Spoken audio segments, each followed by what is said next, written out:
Il est considéré comme le processus de conception, de lancement et de gestion d'une nouvelle entreprise résultant d'une innovation, une source d'idées, de biens et de services, mais aussi d'activités. L'entrepreneuriat demeure l'un des fondements à pérenniser en République démocratique du Congo. Pour le reste, il nécessite la mobilisation et la gestion des ressources humaines et matérielles afin de favoriser les meilleures conditions du développement, et des multiples questions se posent. Qui doit-on appeler entrepreneur?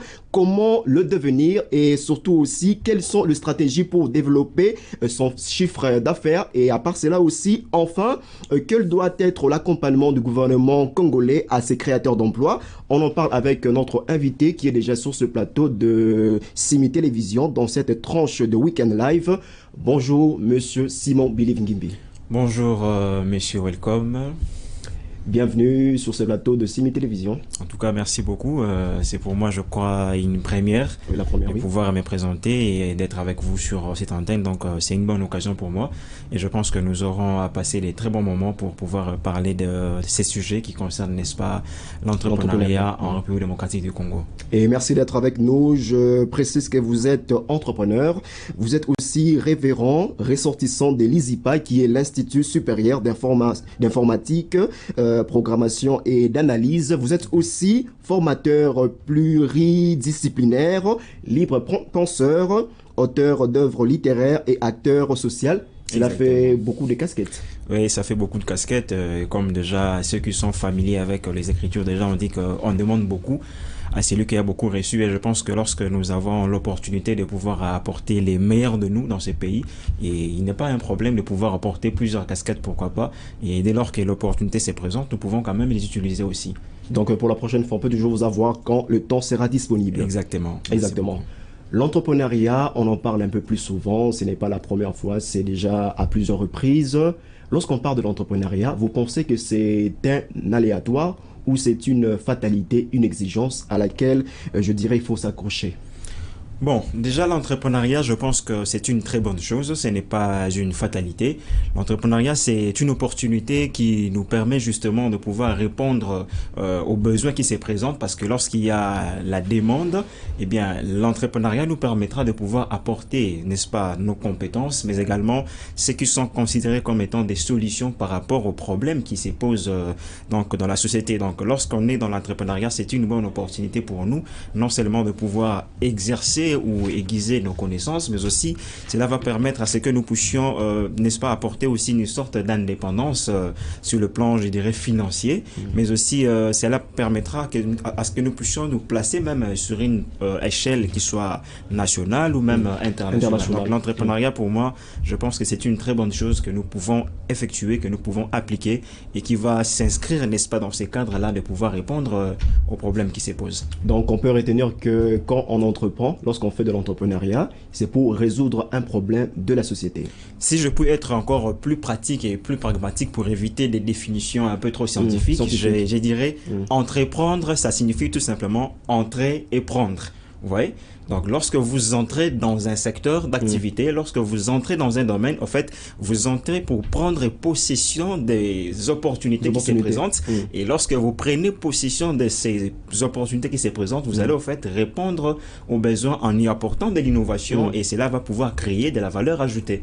Des besoins qui vont entrer aussi en contact avec les attentes, bien évidemment, des consommateurs. Exactement. Ou aussi pour généraliser de la population, par exemple. Quand vous entreprenez, c'est pour répondre aux besoins des personnes qui ont en fait besoin de la satisfaction par rapport à cela. Et donc, vous innovez dans ces cadres-là. Mais vous, personnellement, en tant qu'entrepreneur, en tant que Congolais, quelle lecture faites-vous sur la perception que les Congolais, que vos compatriotes congolais ont sur l'entrepreneuriat? Est-ce que le message est vraiment, je dirais, capitalisé, ou c'est juste un message, je dirais, farfelu, par exemple? Bon, si je peux être un peu plus clair par rapport à cela, je dirais qu'il y a un petit problème par rapport à la notion d'entrepreneuriat. Parce qu'aujourd'hui, au fait, il y a déjà des difficultés qui se présentent sur le plan social, sur le plan économique. Mais je pense que cette perception n'est pas assez nette. Donc, il y a une confusion entre l'entrepreneuriat et ce que moi, je pourrais qualifier plutôt des débrouillardises. Donc, c'est un peu ça. Donc, on doit aider l'opinion à se faire une idée assez claire par rapport à cela. Donc le débrouillardise n'est pas la même chose avec l'entrepreneuriat. C'est quoi vraiment la différence nette entre les deux? Je dirais ceci. Prenons un cas. Une personne qui achète 2 paquets de l'eau qu'on appelle eau minérale ou communément eau pure. Eau pure. Alors cette personne commence à vendre dans le marché peut-être Zano ou bien marché Gambela ou Pompage. Alors on doit l'appeler entrepreneur. Non, c'est une personne qui s'est débrouillée en fait pour pouvoir s'en sortir d'une certaine société. Pour garantir sa survie. C'est la survie en fait. C'est ça le problème. Donc lorsqu'une personne est en train de se débrouiller pour essayer de s'en sortir, ça ce n'est pas de l'entrepreneuriat parce que c'est de la débrouillardise. Et raison pour laquelle vous allez remarquer même, il y a un moment donné, les agents de l'ordre en fait viennent bousculer un petit peu ces gens. Par exemple, les agents comme la police. La police par exemple, lorsqu'ils viennent, en fait, vous allez voir toutes ces mamans qui sont en train de vendre ou bien ces jeunes garçons qui ont des cabines téléphoniques par-ci par-là. Et bien lorsque cette activité-là des débrouillardises n'est pas soumise justement aux normes de l'environnement, alors qu'ils sont bouger un peu par-ci par-là parce que la débrouillardise ne va pas au fait s'inscrire dans une notion de développement de notre pays. En fait, c'est plutôt l'expression du chômage même. Ouais. Donc du coup, la débrouillardise c'est autre chose et l'entrepreneuriat c'est autre chose. Dans l'entrepreneuriat, nous avons besoin de respecter certaines normes qui vont pouvoir aboutir à la création de l'entreprise dans les cadres officiels. Pour que l'entreprise soit officielle, soit reconnue officiellement, qu'elle existe. Donc l'entreprise c'est une entité qui doit être officielle et légale. Alors que la débrouillardise, c'est quelqu'un qui se met au coin de la rue, par exemple, avec un ordinateur et une photocopieuse, et du coup, il fait ça juste pour s'en sortir, peut-être manger, se payer peut-être que des vêtements et tout, mais ce n'est pas dans un cadre assez légal ou peut-être officiel. Mais tout justement, comme vous venez d'expliquer, est-ce que dans une activité donnée, j'aurais un exemple, par exemple, en matière de télécommunications, est-ce qu'on peut passer de la débrouillardise à l'entrepreneuriat? C'est possible? Quand vous parlez de la télécommunication, vous pouvez être un peu Par exemple, précis. comme aujourd'hui, on voit les cabines, les maisons téléphoniques, les cabines téléphoniques. Est-ce que si, par exemple, vous avez commencé avec une affaire, avec une petite somme, qui est bien entendu la débrouillardise, est-ce qu'en y mettant plus de moyens ou encore en essayant un peu d'élargir le nombre du personnel, ça peut aussi devenir de l'entrepreneuriat? Bon, le problème n'est pas de cet ordre-là, le problème n'est pas de l'ordre du financement d'abord, le problème c'est dans les cadres juridiques, le cadre officiel. On est entreprise lorsque nous sommes officiellement reconnus. C'est là que nous sommes une entreprise et c'est là déjà va nous emmener dans une catégorisation des entreprises où nous parlons de petites et moyennes entreprises, nous parlons également de start-up par exemple. Donc lorsque vous entrez dans les cadres officiels, alors là on peut passer de la débrouillardise à l'entreprise. Donc c'est un peu dans ce sens-là. Mais lorsque nous ne sommes pas reconnu, vous avez un cyber au coin où vous n'avez pas de documents légaux, alors vous êtes encore en train de vous débrouiller, peu importe le chiffre d'affaires que vous puissiez peut-être réaliser. Vous êtes référent, comme je l'ai dit d'entrée de jeu, vous êtes aussi entrepreneur parce qu'on parle de l'entrepreneuriat ici en RDC. Vous êtes aussi formateur en développement personnel. Comment est-ce que vous voyez le Congo d'aujourd'hui dans 15 ou je dirais 30 ans avec cette approche de l'entrepreneuriat, pas essentiellement pour les jeunes, parce que des fois, il est clair de voir que lorsqu'on parle de l'entrepreneuriat, certaines personnes pensent qu'il ne s'agit que des jeunes. Or, on peut avoir aussi des personnes adultes qui peuvent aussi entreprendre. Est-ce que le pays aujourd'hui est sur la bonne voie en ces termes d'entrepreneuriat, dans cette approche, où il y a encore du travail à faire, par exemple? Bon, je dirais que nous sommes dans le brouillard. Hein? Nous sommes dans le brouillard. C'est vrai, il y a de l'avenir, mais le brouillard continue de persister, notamment à cause des différents obstacles, les différents problèmes auxquels font face les entrepreneurs que vous venez de dire. Parce que déjà, l'entrepreneuriat, c'est une question de vision. Mais nous avons aussi besoin de l'accompagnement de l'État par rapport à cela et pour garantir les cadres de l'environnement économique. Et les différents problèmes qui persistent encore à ces niveaux-là, qui sont en train de se pérenniser, si ces problèmes ne sont pas résolus, eh bien, nous allons continuer dans un cadre d'échec par rapport à l'entrepreneuriat. Et lorsque je parle déjà de ces problèmes, je peux prendre un cas particulier que nous connaissons. Lequel? C'est le cas de nos amis indiens, par exemple. Je suis en Galema. Ce qu'on appelle les Indo-Pakistanais, tous ces pays d'Asie. Tous ces gens-là, les Libanais, et tous ces gens. Indiens. Lorsque vous arrivez par exemple à Pompage, vous allez remarquer une chose très étrange. En fait, petit à petit, le marché est en train de se perdre. C'est-à-dire les Indiens ou les Pakistanais, comme vous avez dit, ont occupé une large partie des affaires. Le cas pratique encore serait, vous voyez la rentrée scolaire qui vient de se dérouler. Dans une boutique, par exemple, ou quelqu'un qui a une maison, des grossistes et tout, vous mettez la vente des cahiers vous allez voir que généralement les Congolais ne viennent pas acheter. Les marchés est raflé par les Indo-Pakistanais. Les gens préfèrent se rendre chez les Pakistanais ou chez les Indiens pour pouvoir acheter. Alors que là, déjà, il y a une concurrence qui est un peu déloyale. Donc le marché n'est pas assez équilibré. Je pense que si on pouvait garantir une certaine norme par rapport à ça, ça nous permettrait de pouvoir équilibrer les choses.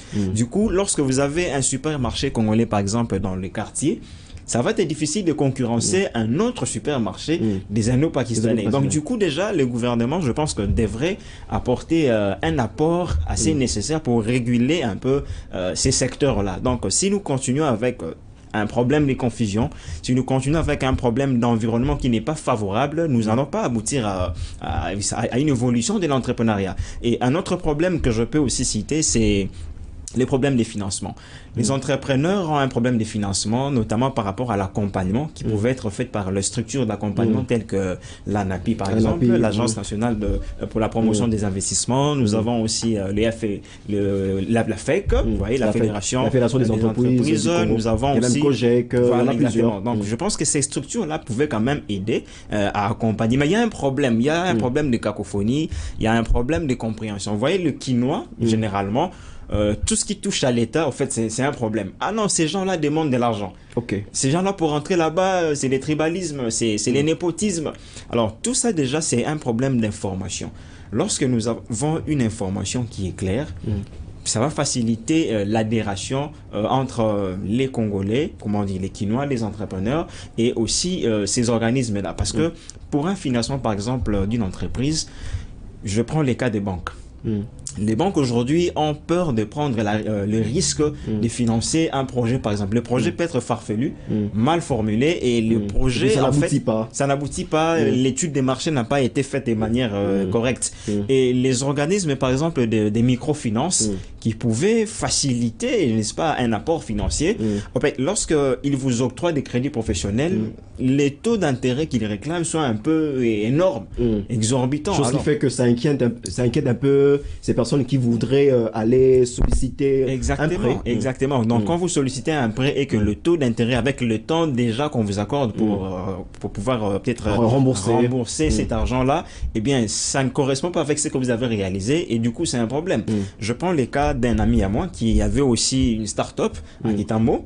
Eh bien, il est allé solliciter un prêt auprès d'une microfinance dont je vais taire le nom parce que nous sommes à la télé quand même. Exactement. Alors du coup, le temps qui lui était imparti pour pouvoir rembourser cela était arrivé presque à terme, mais malheureusement, malencontreusement pour lui, nous avons fait face à l'invasion de la Covid-19 et du coup, il n'a pas été capable de pouvoir honorer cela. Alors, je vous dis, mon ami a dû souffrir le martyre, je dirais. Il a dû se retrouver au niveau de la police, au commissariat, et l'affaire est allée, en tout cas, à des extrêmes. Mais tout justement, révérend monsieur Simon Billy Ngimbi, vous avez décrié ce qui se passe aujourd'hui. Vous avez dit, là, j'emprunte seulement vos propres mots, qu'il est de ces Congolais qui ont peur d'aller présenter leur projet, par exemple, au gouvernement, parce que déjà, ils se disent que des fois, ils peuvent être victimes d'injustice, c'est ça, on va peut-être escroquer son projet et tout. D'escroquer son projet pour que cela soit réalisé par d'autres personnes. Exactement. Mais maintenant, pour essayer de résoudre ce problème, quel est le palliatif, en fait? Quelle est la solution? Est-ce que c'est au gouvernement de faciliter la communication ou, je ne sais pas, il faut procéder par un autre mécanisme? Bon, déjà, si je puis... on est face à une problématique. C'est une problématique qui doit être résolue. Parce qu'il y a manque d'informations entre les gouvernements ou les Congolais de cadre économique avec les entrepreneurs. Alors, je pense que ce qu'il faut privilégier, ce qu'il faut prioriser, c'est la communication. Il y a de cela quelques mois, j'ai dû voir comment les jeunes ont pu avoir accès à des formations sur le droit de l'homme. Alors, si déjà il y a des extensions des centres et des formations qui ont pu permettre à ce que nous puissions avoir certaines informations sur le droit de l'homme, à combien plus forte raison le cadre entrepreneurial qui va faciliter, n'est-ce pas, le développement de notre pays pourra aussi emprunter ce même chemin. Donc, si je puis donner une piste de solution, pour ne pas appeler ça solution, parce que c'est une piste de solution. Je crois que la première des choses, c'est la communication, notamment par le passage de formation en entrepreneuriat. Alors, cela va nécessiter aussi la coopération des écoles, par exemple. Les enfants doivent être déjà initiés à les universités. Les universités, parce que on a aussi un problème avec l'université, c'est que les ressortissants des universités ont un problème pour faire face aux besoins des entreprises. Vous faites une formation à l'université et une fois sorti de l'université, vous n'êtes pas capable de pouvoir répondre aux besoins qui se présentent dans l'entreprise. Vous avez suivi un cursus et une fois qu'on vous engage, vous êtes incompétent. Alors du coup, je pense que déjà, le gouvernement pourra aussi aider dans ce sens-là par rapport à la communication. Vous êtes journaliste, pourquoi pas aussi faire des émissions éducatives, voulais-je dire. Il y a une chaîne de télévision EducTV, je crois aussi. À EducTV, je pense qu'on peut proposer aussi des émissions qui pourront aider à ce que nous puissions avoir des juste dans l'objectif de faciliter de maximiser encore cette communication. Exactement. Nous avons des réseaux sociaux aussi qui sont à la portée presque de tout le monde aujourd'hui. Pourquoi pas emprunter aussi les réseaux sociaux pour nous aider par rapport à cette tâche-là. Parlons toujours de l'entrepreneuriat parce que c'est là notre socle, notre sujet du jour. S'il faut entreprendre, quels sont les domaines, je dirais, qui sont favorables pour justement atteindre le développement du pays dont on a besoin, dont la RDC a besoin? Quels sont ces secteurs-là qui sont, je dirais, par exemple, les terres arables, s'il faut le dire. Les secteurs phares, si les vous voulez secteurs phares, oui. Bon, je ne dirais pas en termes de secteur phare parce que c'est les mêmes problèmes qui a connu plusieurs aussi à suivre des orientations un peu controversées. Je pense que tous les secteurs sont ouvrables, tous les secteurs sont susceptibles de nous aider. Mais si on peut peut-être commencer par établir de l'ordre des priorités ou peut-être mettre une forme de graduation, je dirais l'agriculture par exemple. C'est un domaine que beaucoup de jeunes, beaucoup de personnes négligent.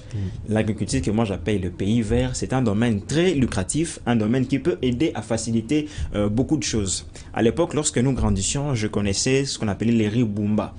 Mais aujourd'hui, je ne vois plus. Nous sommes obligés de pouvoir importer. Et lorsque déjà nous importons tous les produits de l'extérieur, c'est un problème pour nous.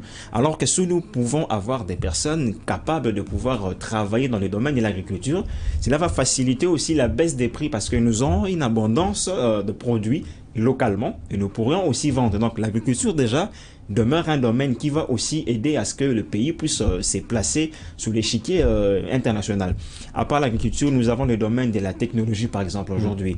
Nous avons des éléments comme Facebook, nous avons Twitter, nous avons des réseaux sociaux, nous avons des chaînes YouTube et je pense que le développement de ces secteurs-là, de la technologie pourra aussi accélérer, ça va faciliter, ça va aider à ce que le développement puisse en tout cas être accru parce que nous avons de jeunes, nous avons de personnes qui ont fait des brillantes études et qui sont capables aussi de pouvoir mettre à contribution leur intelligence pour le développement de notre pays. J'ai entendu parler, je crois que vous avez aussi entendu parler de cela, de Galaxionautes, ceux-là qui sont en train de mettre en place des fusées par exemple pour le faire décoller à 200 km d'ici.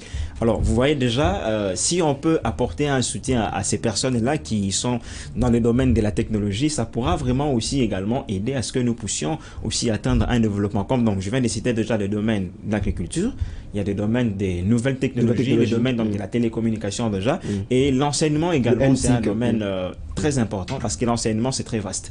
Tous les domaines peuvent s'apprendre. Et lorsque nous nous inscrivons dans ce domaine de l'enseignement, en tout cas, je pense que ça va nous permettre de pouvoir aller encore un peu plus. Donc, il y a plusieurs domaines, comme je l'ai dit, pour synthétiser.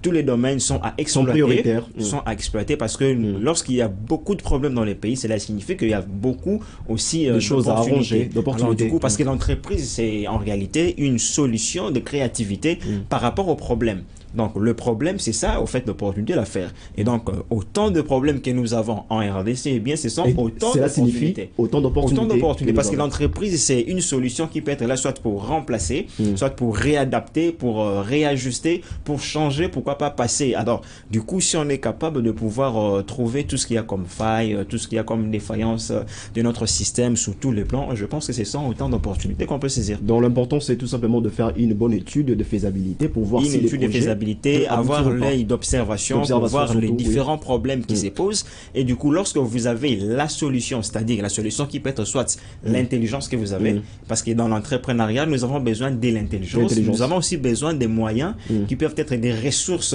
humaines, des ressources matérielles, des ressources logicielles aussi, qui pourront aussi aider à cela. Donc, une fois que vous êtes capable de pouvoir mobiliser toutes ces pistes de solutions, eh bien, nous pourrons aussi décoller. Parlons de moyens, on va en parler tout à l'heure dans un instant, mais il y a eu une chose que vous avez évoquée tout à l'heure, vous avez parlé du domaine, par exemple, comme l'agriculture. Il n'y a pas plus longtemps, on a vu pendant la crise sanitaire mondiale de la Covid-19, le pays avait du mal à s'approvisionner, par exemple pour du riz, du maïs. Tout à fait. Or, déjà, si le pays avait déjà développé l'agriculture ici à l'interne, on n'aurait peut-être pas connu la même situation. Des produits de première nécessité surtout. Oui, exactement.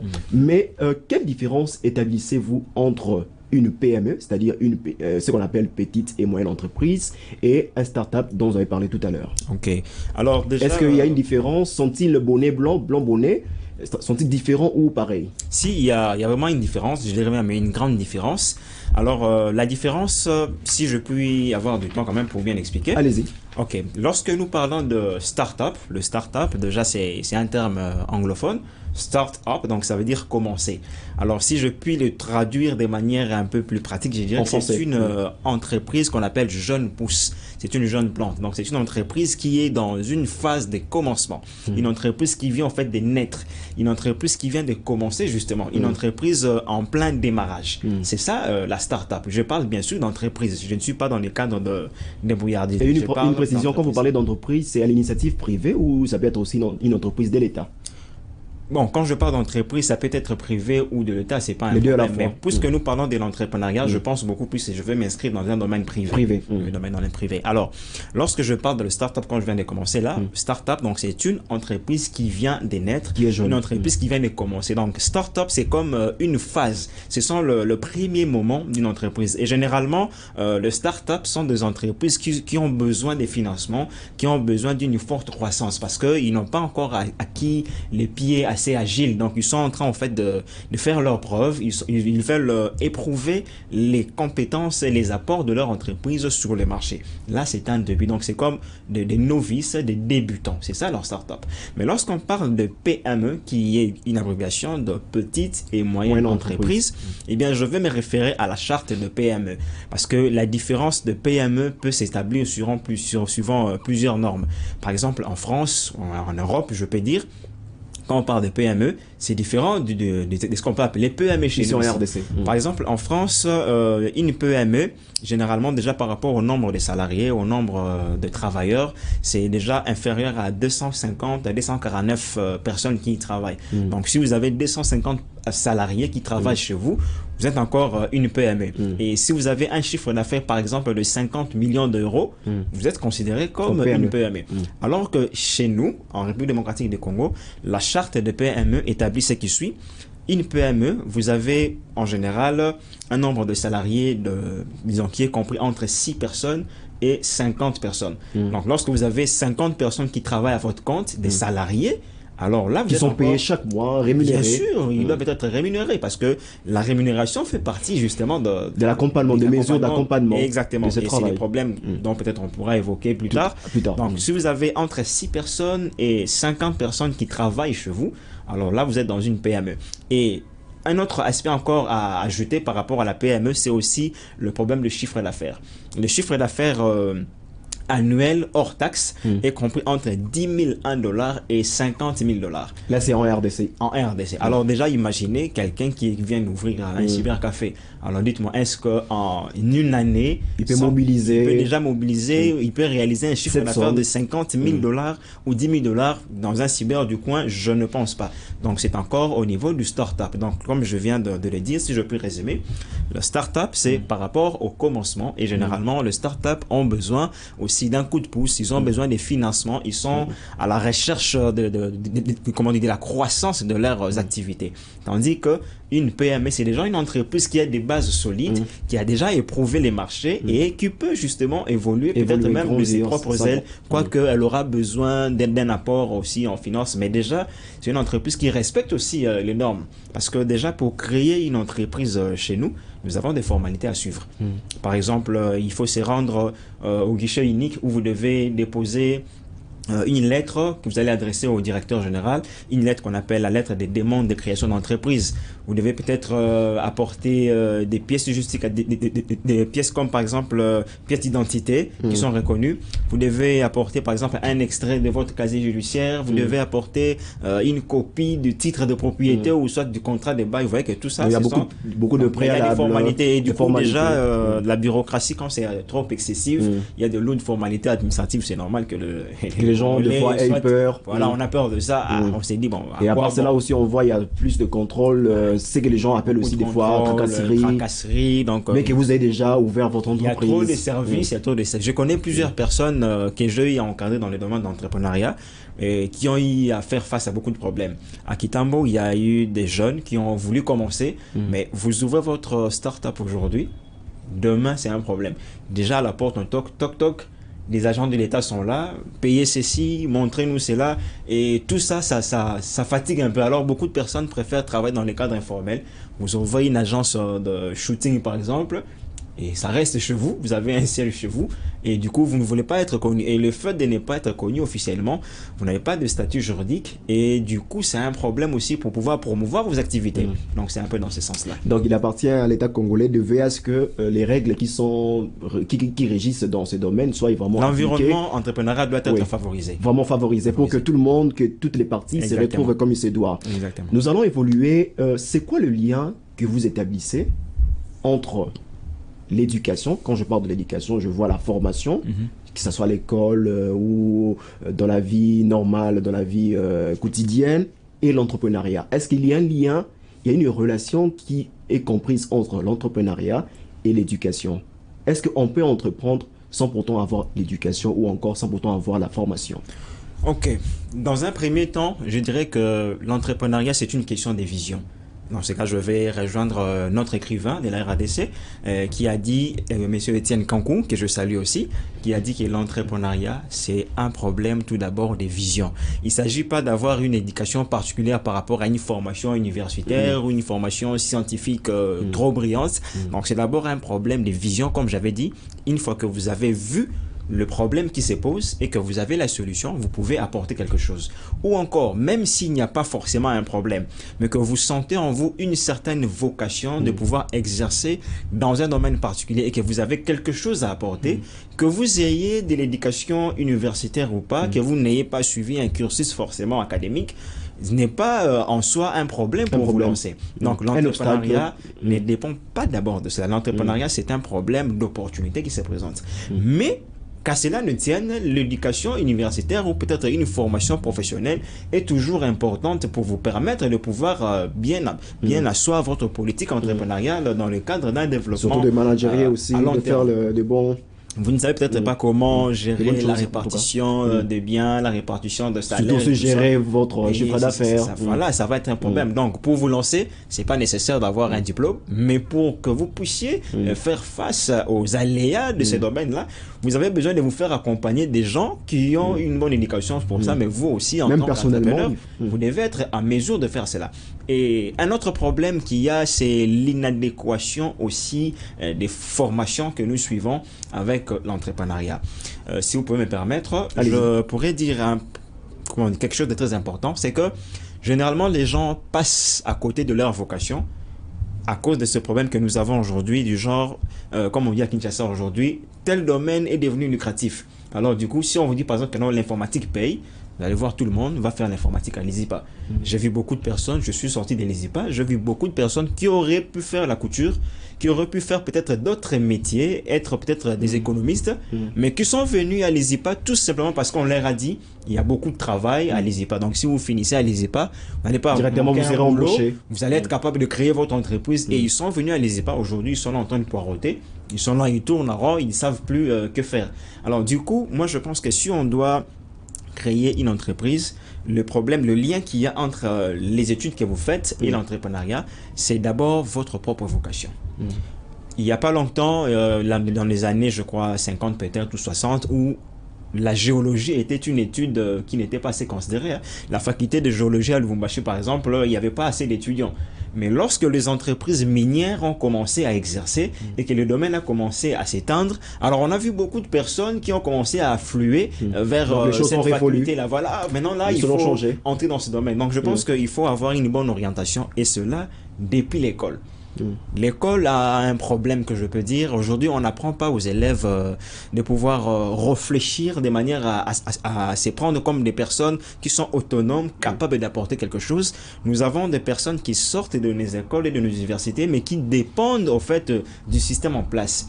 Ils sortent de l'université pour aller déposer une demande d'emploi quelque part. Alors que s'il avait suivi une bonne orientation, il allait découvrir qu'il a des potentiels qu'il pouvait mettre en place. Donc il y a un lien entre l'entrepreneuriat et les études dans le sens que je viens d'expliquer par rapport à la bonne marche des affaires, mais aussi par rapport à la gestion de l'orientation de notre vocation.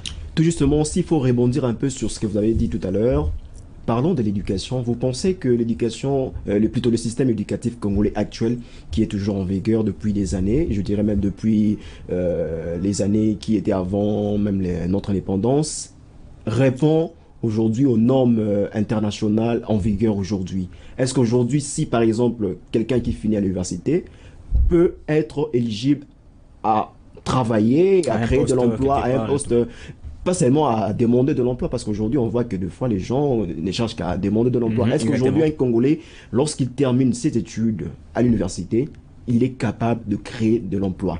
Est-ce que l'université donne cette possibilité, cette capacité? Ok, si je puis être clair, je dirais, c'est vrai, nous avons un bon système éducatif.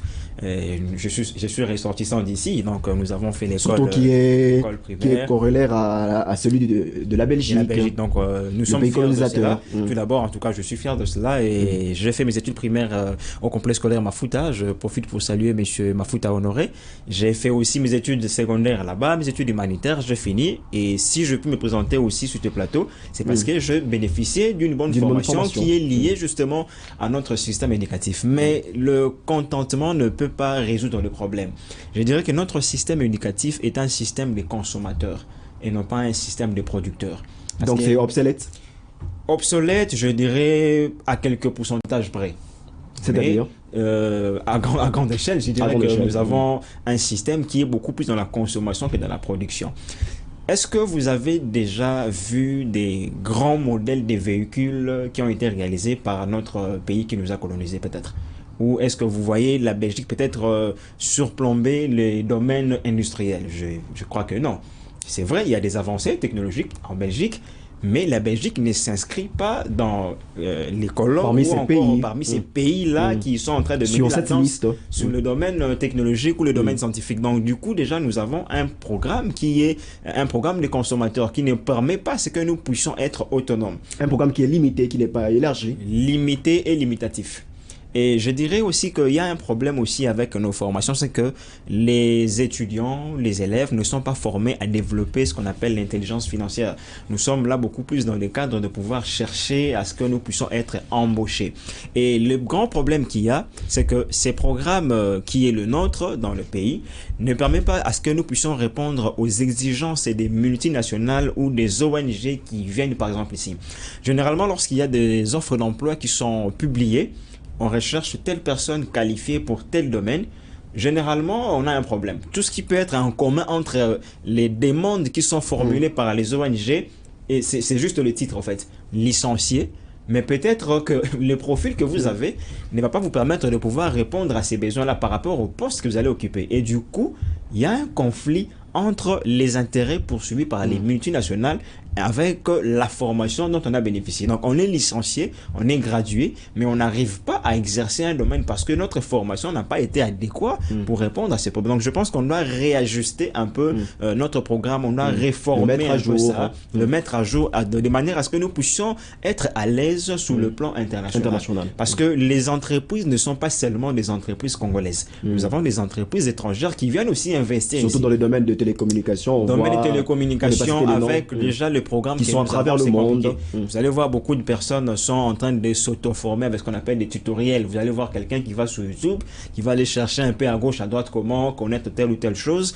Et ça, c'est un peu trop informel. Mais si le gouvernement ou encore l'université publique pouvait... Il faut qu'il y ait des formations, je dirais, officielles. Des formations officielles qui répondent qui sont même dans le système éducatif par rapport à cela. Et je pense que le système éducatif pourrait être en mesure de former des élites, des érudits, des personnes qui sont capables de pouvoir défendre le couleur nationale. Avant de souffler un petit peu, nous allons prendre bientôt une petite pause. Une question, comment faudra-t-il procéder pour développer ou encore, je dirais, développer la qualité des entrepreneurs congolais que nous avons? Parce que bien entendu, ces entrepreneurs qui existent déjà aujourd'hui doivent être en mesure de développer leur chiffre d'affaires, d'élargir leur secteur, le service qu'ils font. Comment est-ce qu'il faudra faire pour développer leur qualité? Quelles sont les solutions que vous donnez? Donc, si je comprends votre question, vous voulez savoir ce que les entrepreneurs doivent faire ou encore ce que l'État peut faire pour eux, beaucoup plus. Ok, si je peux les associer tous les deux, je pense que nous devons nous inscrire dans une logique de confrontation. C'est-à-dire, si nous pouvons confronter les entrepreneurs congolais aux entrepreneurs extérieurs dans une sorte de concours, par exemple, de concours de concours professionnels, de concours des compétences. Je pense que ça nous permettra de pouvoir nous évaluer, nous établir sur une balance qui va nous faire voir si nous sommes en deçà ou si nous devons avoir aussi des choses que nous pouvons aussi améliorer. Donc, si nous pouvons procéder à une sorte de concours, ça va nous aider. Je vois souvent des conférences telles que Kelobantu, par exemple, ou de Makutano, qui sont en fait une rencontre d'entrepreneurs, mais je pense que ces rencontres-là doivent aussi faire un pas de plus pour nous permettre à ce que lorsque nous assistons, que ça ne soit pas seulement des conférences théoriques, mais que ça puisse être des occasions où nous allons avoir la possibilité de présenter nos produits, nous allons avoir la possibilité de présenter nos projets, et lorsque nos projets font face aux projets d'autres personnes, je pense que ça va nous permettre de pouvoir faire évoluer un peu nos projets à nous, ça va nous permettre de pouvoir développer beaucoup de choses. Donc, si nous pouvons nous inscrire dans cette norme-là de concurrence, ça va être bon. Et si je puis donner un exemple aussi pratique, je voudrais aussi soumettre une proposition, une recommandation, pas seulement à l'État congolais, mais aussi à nous-mêmes, entrepreneurs de la République démocratique du Congo. Il y a de ces pays dont je vais taire le nom qui font une sorte de concurrence loyale. Je prends un exemple, les jeunes entrepreneurs d'Engalema s'associent, ils se disent nous allons construire par exemple un parc d'attractions où nous allons construire peut-être un hôtel 5 étoiles ici. Et les jeunes qui sont à Kimbanseke par exemple, les jeunes entrepreneurs ou d'autres entrepreneurs, peu importe l'âge, se disent nous allons nous associer aussi pour créer quelque chose genre un stade par exemple de haute qualité qui répond aux normes internationales pour accueillir des joueurs, de footballeurs et tout ça. Vous allez voir que cette concurrence-là entre nous, ça va nous permettre de pouvoir aiguiser aussi nos potentiels. Et quelle est maintenant la conséquence pratique, c'est que lorsque les étrangers viennent, qu'est-ce qu'ils vont voir? Le Congo, c'est un pays vraiment très bâti, hein? Un pays en tout cas où il y a des constructions, un pays qui se développe.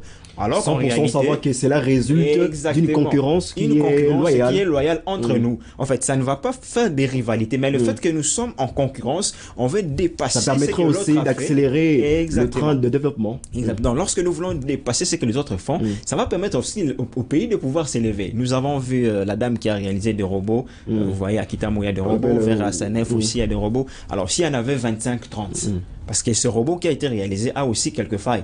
Par exemple, il arrive le moment où il y a beaucoup de véhicules qui sont de ses côtés, alors qu'il pouvait peut-être ouvrir la voie, mais il a fermé.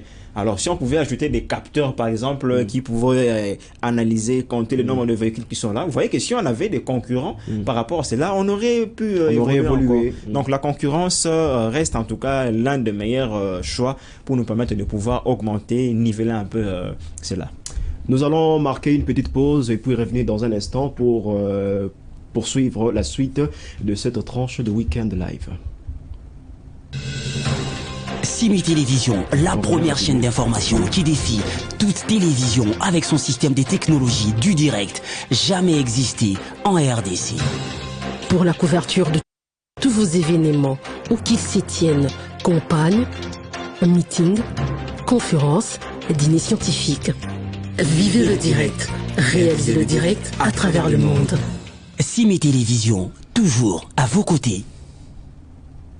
Et voilà, de retour sur ce plateau de Simi Télévision, Congo Média Télévision, dans cette tranche de week-end live. Et on est avec Monsieur Simon Bilive Ngimbi, qui est entrepreneur, parce que nous parlons de l'entrepreneuriat. Il est aussi ressortissant de l'ISIPA, qui est l'Institut supérieur d'informatique, programmation et d'analyse. Il est révérend, il a plusieurs casquettes. Il est aussi formateur pluridisciplinaire, libre penseur, auteur d'œuvres littéraires et acteur social. C'est avec lui que nous parlons de l'entrepreneuriat. Qu'est-ce qu'il faudra faire pour pérenniser cette approche et cette notion ici en RDC, en République démocratique du Congo?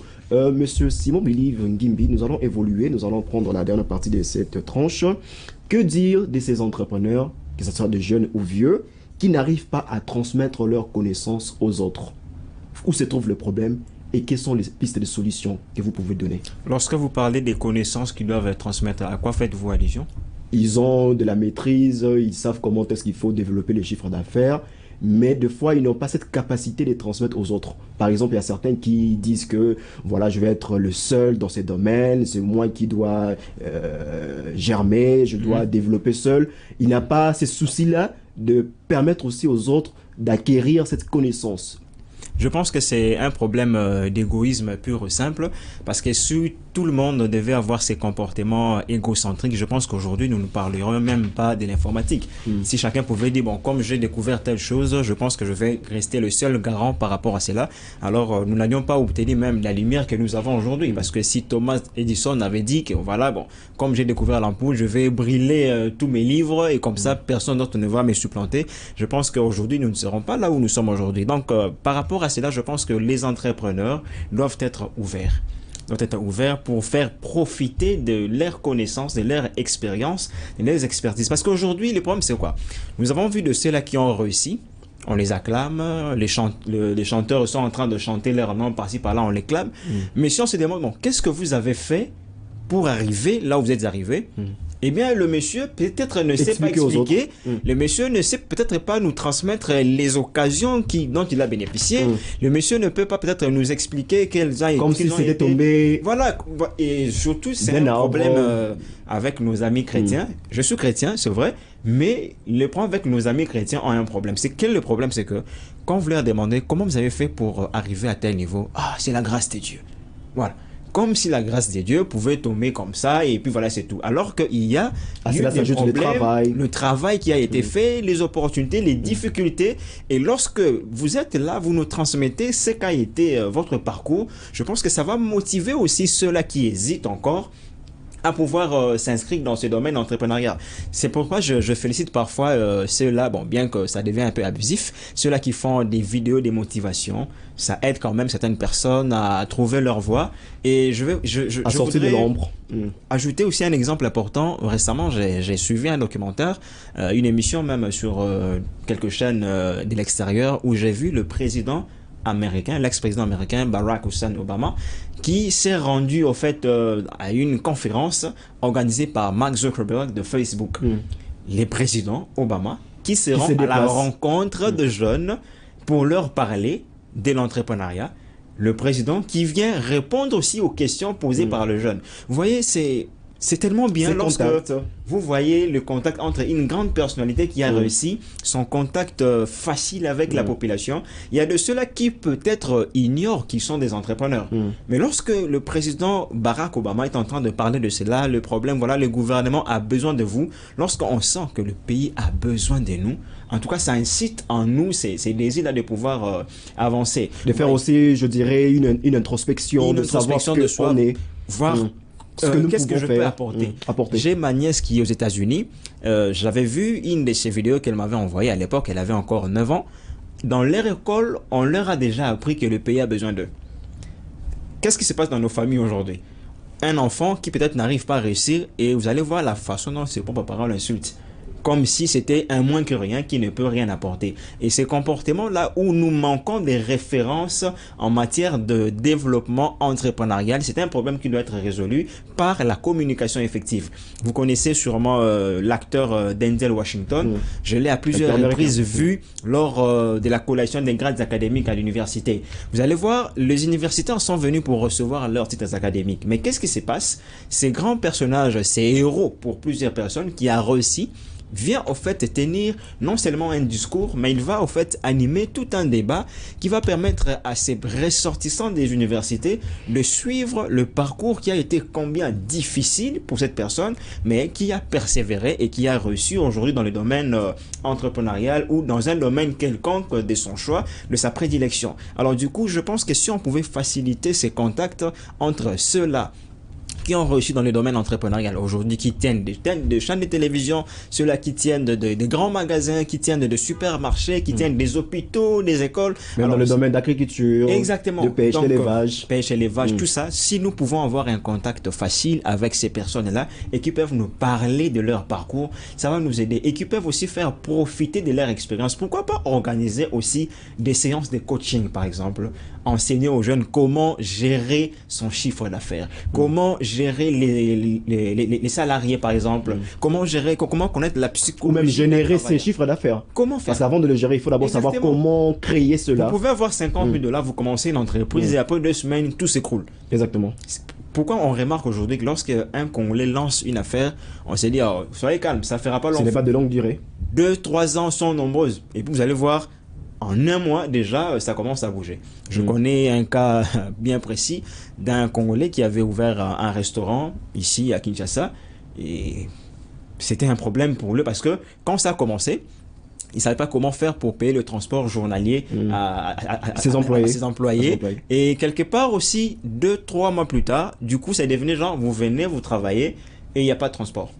Et arrivé à la fin du mois, c'était difficile de réunir le salaire qu'il avait déjà déterminé au préalable. Et du coup, à un moment donné, il a raflé tout ce qui était dans la caisse et il a fermé l'entreprise. Un bon restaurant, j'ai même eu l'occasion de manger là-bas 2 fois déjà. Mais malheureusement, lorsque je suis allé faire un tour avec une de nos amies, eh bien, le restaurant n'était pas là. Vous voyez la déception qui a été là et ça a renvoyé au chômage plusieurs personnes. Monsieur Simon Bilive Ngimbi, vous avez parlé d'un élément là qui m'a intrigué un peu. Il y a une question qui m'intrigue un peu. Vous avez parlé de l'ouverture que les entrepreneurs que vous êtes aujourd'hui, je dirais, comme des références que vous devez faire. Parce qu'il faut transmettre cette connaissance aux autres. Et quand vous parlez de cette transmission des connaissances, il faut seulement penser, par exemple, à l'organisation des formations, où il faut aussi peut-être accompagner, même financièrement, ceux-là qui deviennent de petits entrepreneurs, si on peut le dire. Par exemple, vous voyez que telle personne a du talent, arrive au moins à entreprendre dans tel domaine avec de faibles moyens, vous pouvez quand même aussi lui venir en aide pour l'aider à avancer aussi. Est-ce qu'il faut seulement penser à la formation ou il faut peut-être aller plus loin? La formation peut inclure plusieurs domaines, notamment la création de ces structures-là qui pourront aider, accompagner de manière aussi financière ces personnes. Et cela va s'inscrire aussi dans les cadres d'investissement. Je prends un exemple, vous êtes artiste musicien et vous avez repéré d'éventuels talents, d'éventuels talentueux musiciens qui eux aussi veulent percer dans le domaine musical. Vous avez des moyens, vous avez réussi.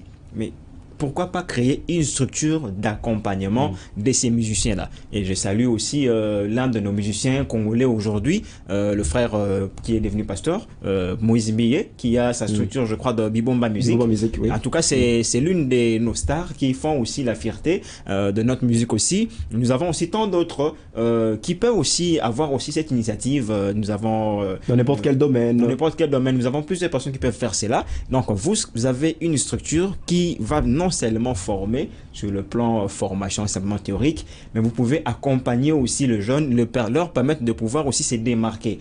Et lorsque vous leur permettez de se démarquer, quelle est la conséquence? Vous-même aussi, vous continuez d'avancer, vous continuez devenez comme un parrain. Vous êtes un mentor, vous parrainez les autres. Donc c'est aussi une structure qui va aussi permettre à d'autres personnes de pouvoir créer d'autres structures qui sont aussi semblables. Donc je pense que dans le domaine entrepreneurial, si nous pouvons avoir des structures d'accompagnement sur le plan financier, par rapport à cela, ça va aussi aider. Au lieu que nous puissions seulement compter sur l'apport des banques ou l'appui des microfinances, nous pouvons avoir des particuliers à la manière un peu des loteries. Si je peux prendre un exemple, qu'est-ce qu'ils font? Ils font un système de prise en charge. Vous gagnez, genre de loterie, les cybercafés vous prennent en charge grâce au contact qu'il a et vous commencez à rembourser. Ça, c'est un cybercafé. Mais ce n'est pas vraiment une forme d'entrepreneuriat. Mais si maintenant on peut prendre ça comme étant un accompagnement dans l'entrepreneuriat, je pense que ça pourra aider et favoriser, faciliter ceux-là qui sont en déficit des moyens. Il y a beaucoup d'entrepreneurs qui ont des idées, en tout cas très innovatrices, mais seulement le moyen leur manque. Alors, si vous pouvez permettre à ces entrepreneurs-là d'obtenir ces financements pour pouvoir évoluer dans les domaines entrepreneurial, je pense qu'en tout cas, nous aurions un pays qui déborde d'entrepreneurs dans tous les âges, parce que l'entrepreneuriat n'est pas limité à un âge particulier. L'entrepreneuriat, c'est pour tout le monde. C'est simplement une question de vision. Et donc, si nous obtenons des personnes qui vont en tout cas faciliter, pourquoi pas aussi venir en aide aux structures publiques?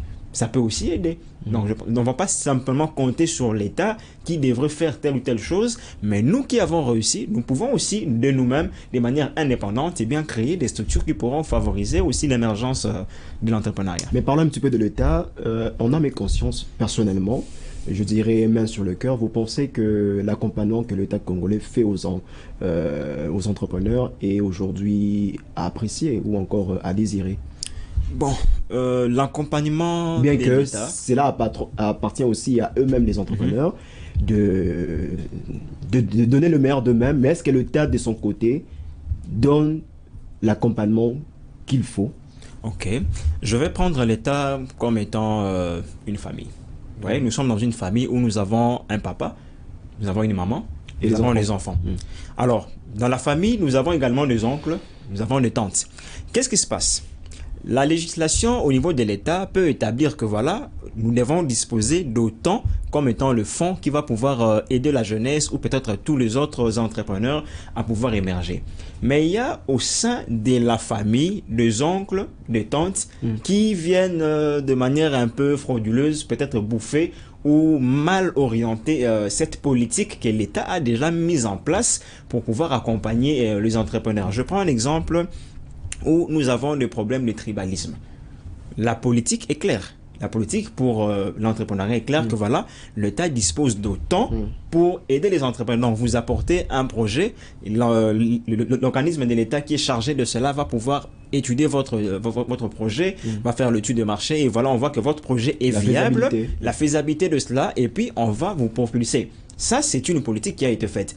Mais maintenant, si au sein des organismes de l'État, nous avons des agents véreux, qui sont en train, au lieu d'appliquer la politique de l'État, mais qui appliquent plutôt les tribalismes, qui appliquent plutôt les népotismes, où on est en train de favoriser leurs membres de famille, les clanismes. Et il y a encore une expression personnelle que je peux dire, que vous pouvez me permettre de passer, l'éclosio-favoritisme. Vous allez voir qu'il y a de ceux-là, et j'ai été victime de ceux-là, qui ont en fait cette mauvaise habitude de ne soutenir que les gens de leur appartenance religieuse ou de l'Église. J'ai eu à porter un projet dans un organisme où on m'a clairement dit qu'ici, nous ne soutenons que les gens de notre église.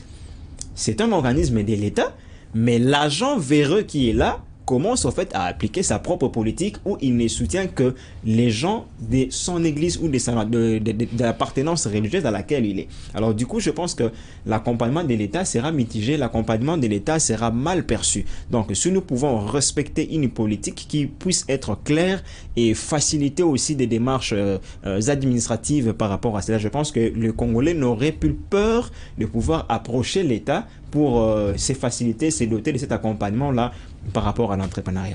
Parlons de ce rôle de l'État, le rôle que l'État doit jouer aux entrepreneurs, qui est en une partie appliqué par des centres d'encadrement de jeunes, par exemple, qui existent déjà, comme COGEC, la FEC, etc. etc. Aujourd'hui, on en a déjà, on a FEC, on a COGEC et les autres. Est-ce qu'il faut en créer davantage? Parce qu'au fur et à mesure que les années avancent, on aura plus d'entrepreneurs, et il faille aussi avoir d'autres centres d'encadrement pour répondre à ces normes. Si nous pensons qu'en créer davantage, ce serait une solution, je pense que c'est faux, parce qu'il faut déjà voir d'abord quel est le travail abattu par les structures qui sont en place.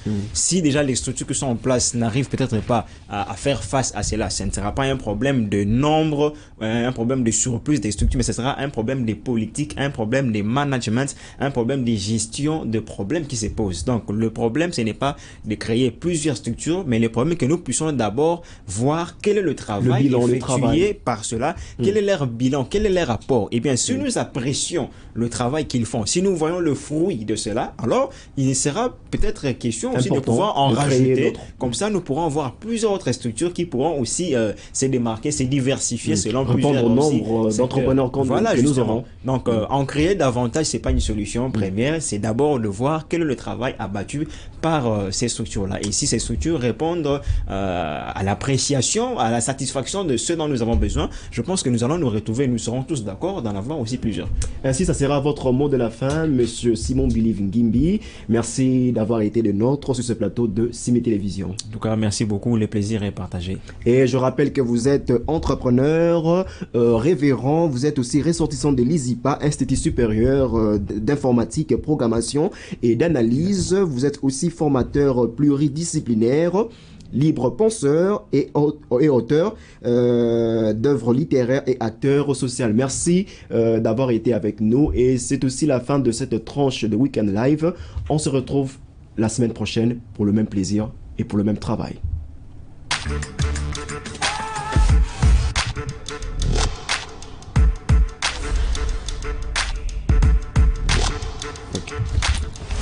Très bien.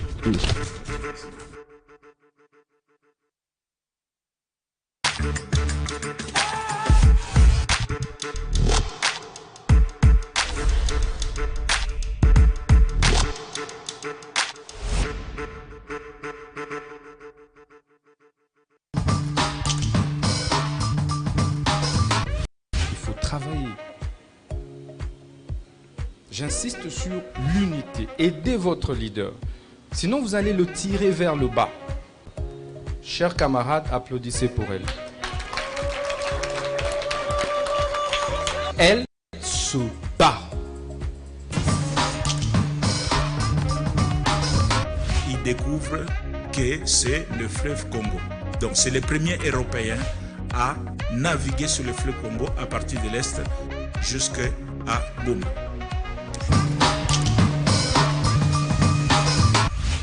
Jamais député national organise meeting na terrain à Goma. Exemple à la Liboso. Seuls les journalistes ont les privilèges de le faire aujourd'hui. Nous nous excusons pour les petits retards indépendamment.